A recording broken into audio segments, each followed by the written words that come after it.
Welcome to Let's Chat with Homebuyers Centre. Here are some snippets from the episode. Why do people even want to invest in property? The first one is either they are looking purely at the rental income. The second kind of thing that some investors look at is the property value. We do have products to suit our investor customers, which can offer a very competitive pricing, which is also fixed, and then quicker timelines to your build as well. How are you ever meant to know when's the perfect time? It actually should be when's the perfect time for you. Yes. When are you ready? Although I must admit, I don't think I ever felt ready. But I think getting in sooner rather than later is always the best outcome for you as a person, not so much from an investing or figure point of view. Today we're going to talk about all things investing and investment properties. My name is Tash and I am here with Vasu, who is a new homes consultant with Homebuyers Centre, and Jazz, who is a mortgage broker from Resolve Finance. To get started, why do people even want to invest in property? So I think there are two main reasons why most people are looking to invest in property. And it completely depends on who they are as an investor. But the first one is either they are looking purely at the rental income and looking for a high rental yield, which then helps with cash flow. The second kind of thing that some investors look at is the property value, and if it's going to grow in value and then build their wealth just from the capital gains. Another really powerful thing about property is the access to leverage, which you can't get with other investments like shares, for example. So that's always a really good reason as well. Correct. A lot of people will see property as stepping stones. So they'll start off with the first one, and then if it grows in value or they, for some reason, don't have a home loan on it, they then leverage off the first one to go buy the second one. And then when they start leveraging property 1 and 2, they kind of just keep going and go as far as they possibly can, or whatever their goals might be investment-wise, and start to really grow quite a big portfolio of property. Vasu, you see a lot of people who want to buy homes. What's the first step for someone who wants to invest in property? The first step, of course, starts with finance. So first we need to basically confirm that they are good to go. So if they are investing into a property, that pretty much means that they already own one. So it's all the more important to make sure that their finance is up to par with what they're wanting to do next. And once we've established what they can actually do, we go on to selecting a suitable house and land package for them. Now, for an investor, we do have products to suit our investor customers, which can offer a very competitive pricing, which is also fixed, and then quicker timelines to your build as well. Jazz, can someone buy an investment as their first property?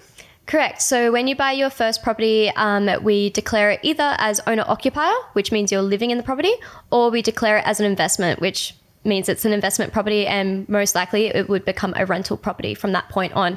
Now, as a first home buyer, the only things I guess you need to consider is if your first home is an investment, more than likely, you then wouldn't be able to use any of the first home buyer benefits we spoke about in the previous episode. But there's absolutely nothing stopping you from having your first home as a rental. Vasu, what does the timeline look like for someone looking to buy an investment property? Depending on what the circumstances are, and if everything goes according to plan, then we can go to site as quick as within a few months, 90 to 100 days, we can hit the ground. And your single stories can take anywhere between 4 to 6 months in terms of construction. So I still say that it is a 10 to 11 month period, let's say about a year or so. And we also need to consider that during these timelines, everything aligns well. Like all the steps are done correctly. The finance part is ticked off. The settlement dates of the block are ticked off as well. And then we're getting all your approvals timely as well. Mm-hmm. If someone comes to you directly, they inquire on the website, they come into a display home, what other professionals should they see as part of the process as well? I will initiate the process by first asking them if they have spoken to anybody regarding their finance part. And if they haven't, then we get Resolve involved. Once they've done that, we get the land part of it sorted for them as well. So that would also mean getting the customers in touch with the land agent. Yeah. So it's finance, land, and home. That's all the three that we take off with the customer. Perfect. Also, part of the finance side of things, we encourage everyone to speak to a conveyancer as early as they can. Obviously, a conveyancer, they help with the actual contracts. So they'll review the contract before the clients sign and make sure everyone is comfortable with the contract itself. And then from the legal side, a conveyancer can help with putting the property into the client's name on settlement. So they assist with the settlement side too. Apart from that, for investors specifically, I always recommend that they reach out to an accountant, because when you're buying an investment property, there's a lot to consider consider from the tax side as well. Vasu, you talk to lots of different buyers. How do you help someone narrow down the location they want to buy in, or what kind of things should they consider? It all comes down to if the customer is happy in investing in an area of where they, for example, live, or if they're happy to invest elsewhere as well. It all comes down to personal preference. And from experience, I've had both type of customers. As a mortgage broker, Jazz, can you help people pick a location for their property? It's a great question. I do have customers come to me asking for advice on locations, and unfortunately I can't actually help them. But that's where, the new homes consultants, they're experts in that area. They know what developments are coming up. And then as well in established, they've also got real estate agents which can help you. And then there's also a paid service for buyers advocates as well to assist. Buyers advocates are really good if you are stuck and want pure property advice, but they can be quite pricey and inaccessible as well. Yes, you are right. They can be a little bit pricey, but from the investor's point of view, sometimes the money is worth it because you, as an investor, go to the buyer's advocate and tell them what are you actually looking to get from the property. Are you looking for the rental income, which is cash flow, or are you looking for that capital gains, which is the increase in value? So you can go to them with what type of investor you are and what your goals are, and then they can assist with that service. So I definitely think the money is worth it. That flows really nicely into my next question around what is positive and negative gearing? Really good question. So I can explain the basis of it. If people do want to get more in depth, it's definitely something an accountant can explain. But essentially the idea is if you've got an investment property and it's considered positively geared, it's making you money, which means the expenses are lower than the rental income that you're receiving.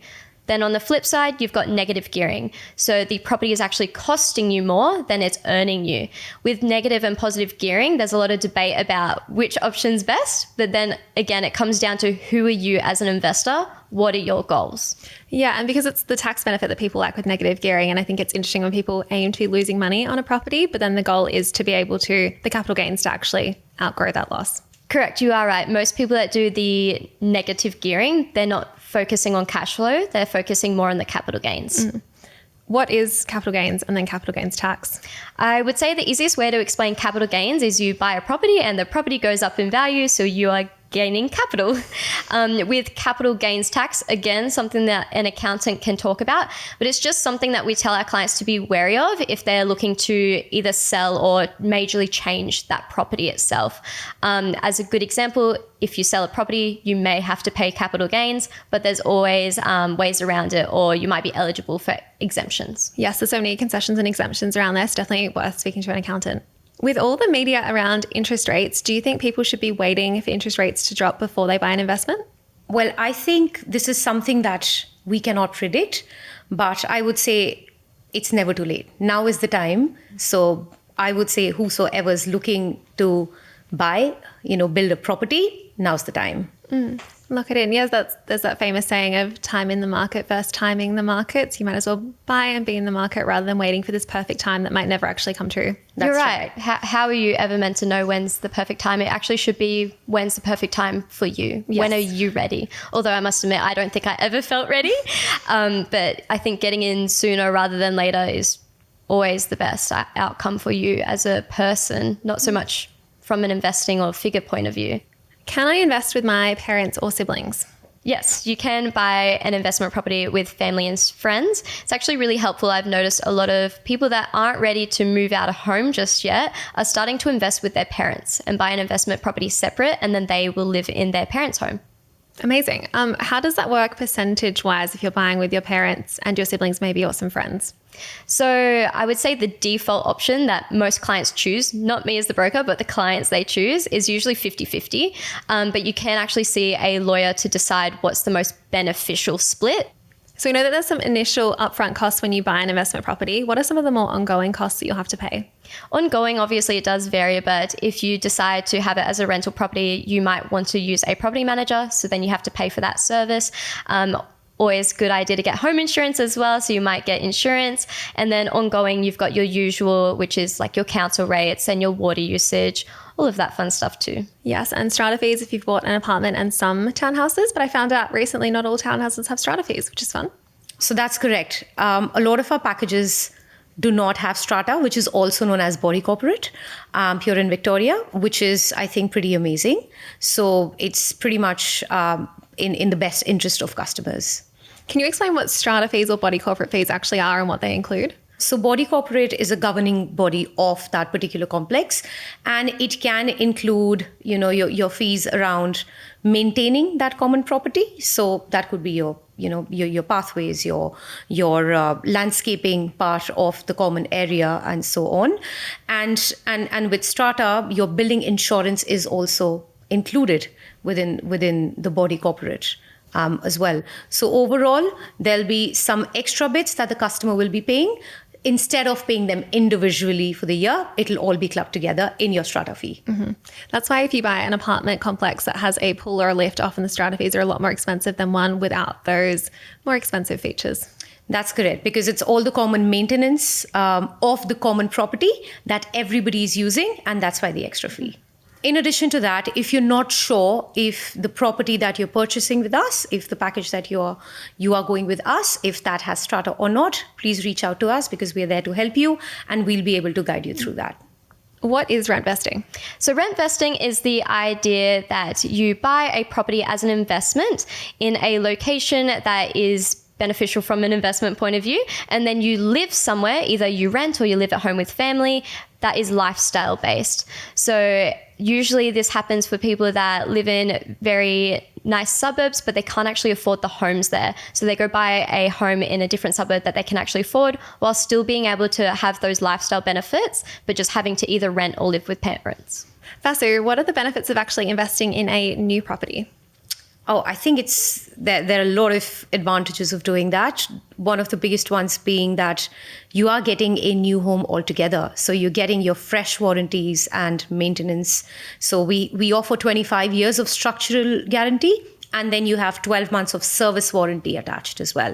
What that means is that once the property is ready and it's handed over, we let the property settle for a year. After a year, our team will come back and they'll inspect the properties. And if there's any issues with it, we'll come and fix it up for you. So that is a peace of mind that you get if you're building a new property with us, an investment property with us. Apart from that, one of the biggest advantages that you're getting is the stamp duty. Instead of paying on the house and land together, you only end up paying on the land, which is a win-win situation for the investor. Yeah, that's definitely not spoken about enough, I don't think. That's such a good benefit. Yeah, that's correct. There's actually been a new stamp duty exemption released, which aren't specific to first home buyers. So investors can actually use it as well. What are some of the benefits someone could get from using Homebuyers Centre specifically? At Homebuyers Centre, we are a fixed price builder. We have a very streamlined process of finance, land and home. We are trying to do a one-stop shop solution for the customer where we can help them with all the three.